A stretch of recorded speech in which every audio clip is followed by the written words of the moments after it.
Then you have these people sitting behind you. They have that nervous foot that just vibrates the whole time, and it finds its way to the back of your chair, or they cross and uncross their legs and kick the back of your chair, and you want to turn around and say, please stop it.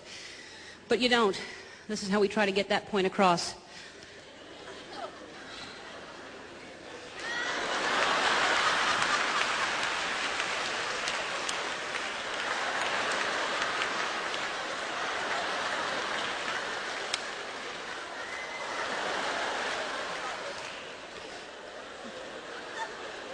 Don't they know the international signal for that's irritating? Or you have these people, if you have the rocking chair seats, they need to use your seat back as leverage to get up out of their seat behind you. You just go flying back for a second there.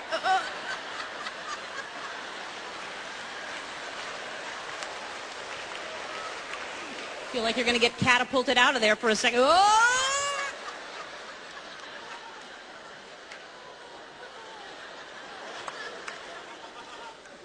No acknowledgement, no I'm sorry, no nothing. They're just walking away with chunks of your weave in their hand.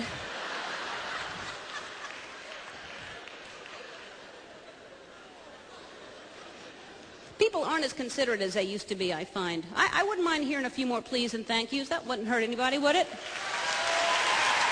No.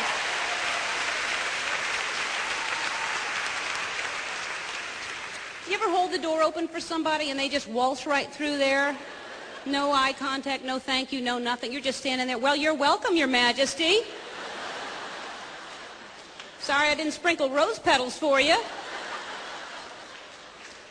And then you just meant to hold it for that one person. Suddenly it's like a clown car let out. You're just standing there. 3 and 4 a second are streaming through. Nobody will take it from you. You ever been running for an elevator and there's somebody in there and they see you running and they just stand there just...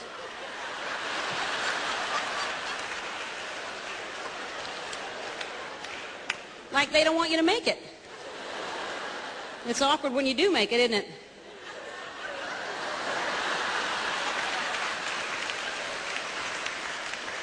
You didn't think I'd make it, did you? Well, I did. If somebody's running for the elevator, I'm going to try to hold the door. I'm going to stick my arm out until it's too risky. I'm not going to do it when it's risky, but... And then sometimes if it's an elevator you haven't been in, you can't find the panel of the hieroglyphics of arrows of which one to push. But I'm going to let them know, as the doors are closing, I did all I could!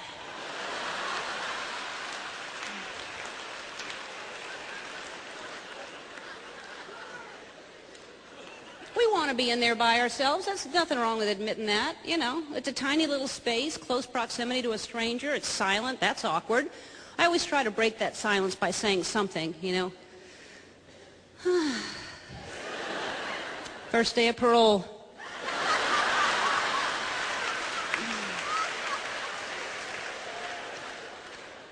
Or, hey, want to smell something weird?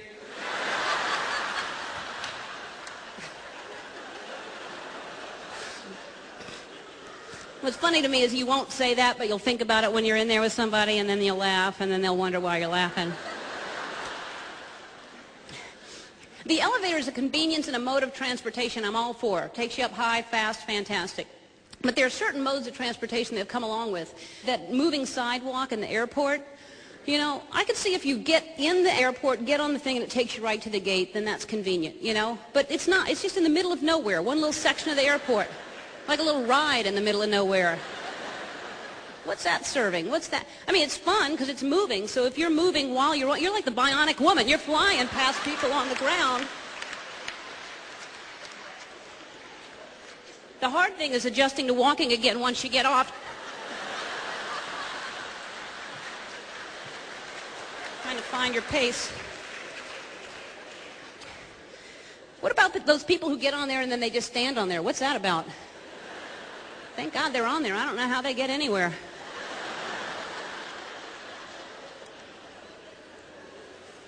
You'd think with all these things that are speeding things up for us and moving us along that we'd get places early or at least on time. You still have those people that are late all the time.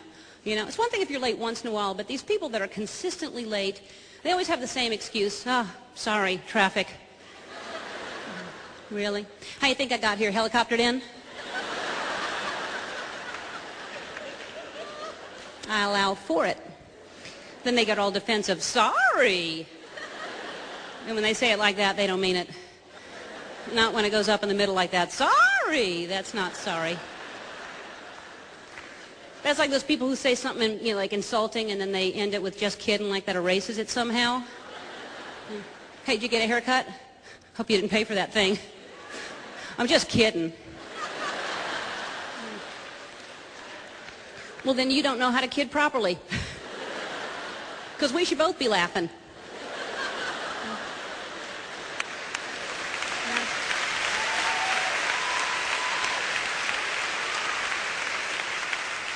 I find a lot of people don't know how to kid properly. People don't understand the definition of kidding, Like you tell somebody something sad, that my dog of 17 years just died. You're kidding. No. As funny as that is, I'm not.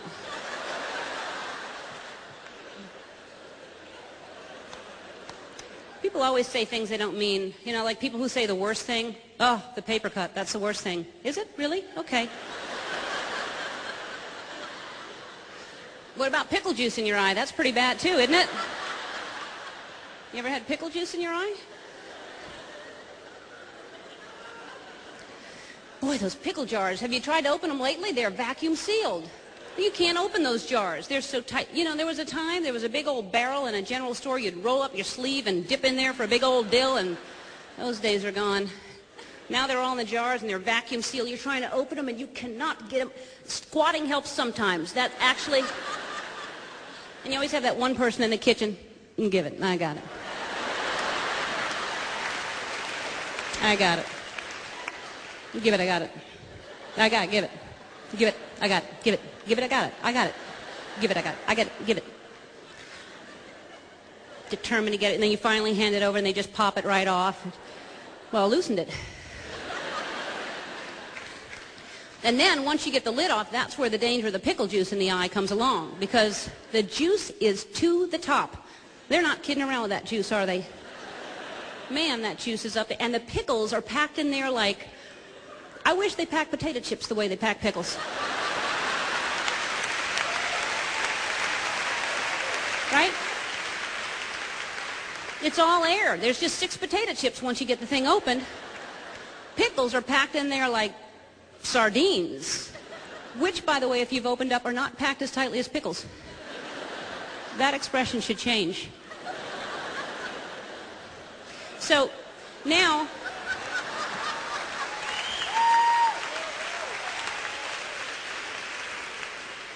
you got to get the pickle out of there, right? And they're packed in there like pickles.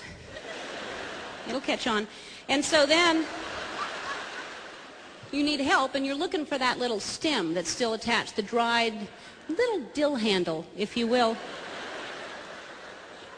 Ever so gently, you try to lift, and it comes off, and you knew it would, but you try.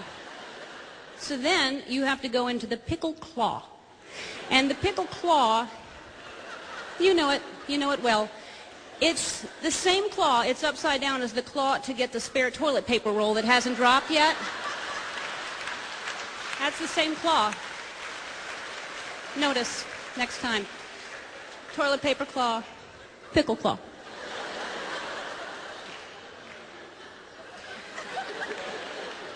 Then once you get the pickle out of there, there's pickle juice in your eye. And I'm not saying it's the worst thing. I'm just saying it's bad.